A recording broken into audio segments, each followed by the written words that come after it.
There's no feeling more intense than starting over. If you deleted your homework the day before it was due, as I have, or if you left your wallet at home and you have to go back after spending an hour in the commute. If you won some money at the casino and then put all your winnings on red but it came up black. If you got your best shirt dry cleaned before a wedding and then immediately dropped food on it. If you won an argument with a friend and then later discovered that they just returned to their original view.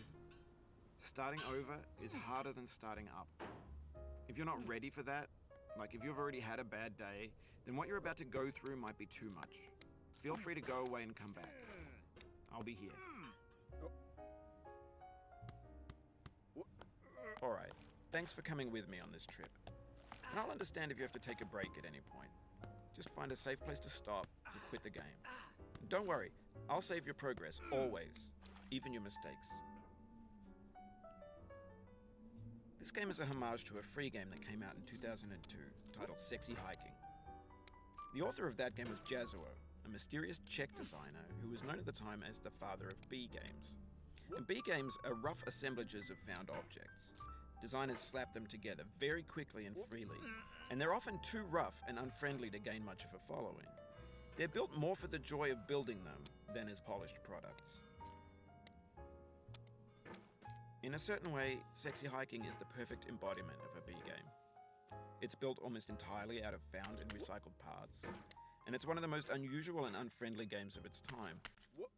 In it, your task is simply to drag yourself up a mountain with a hammer. And that act of climbing, in the digital world or in real life, has certain essential properties that give the game its flavor. No amount of forward progress is guaranteed. Some cliffs are too sheer or too slippery. And the player is constantly, unremittingly in danger of falling and losing everything. Anyway, when you start Sexy Hiking, you're standing next to this dead tree that blocks the way to the entire rest of the game. It might take you an hour to get over that tree, and a lot of people never got past it. You prod and you poke at it, exploring the limits of your reach and your strength, trying to find a way up and over. And there's a sense of truth in that lack of compromise. Most obstacles in video game worlds are fake. You can be completely confident in your ability to get through them once you have the correct method or the correct equipment or just by spending enough time. In that sense, every pixelated obstacle in Sexy Hiking is real.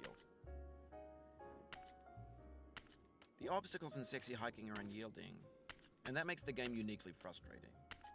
But I'm not sure Jazzuo intended to make a frustrating game. The frustration is just essential to the act of climbing, and it's authentic to the process of building a game about climbing. A funny thing happened to me as I was building this mountain. I'd have an idea for a new obstacle, and I'd build it, test it, and it would usually turn out to be unreasonably hard. But I couldn't bring myself to make it easier. It already felt like my inability to get past the new obstacle was my fault as a player rather than as a builder.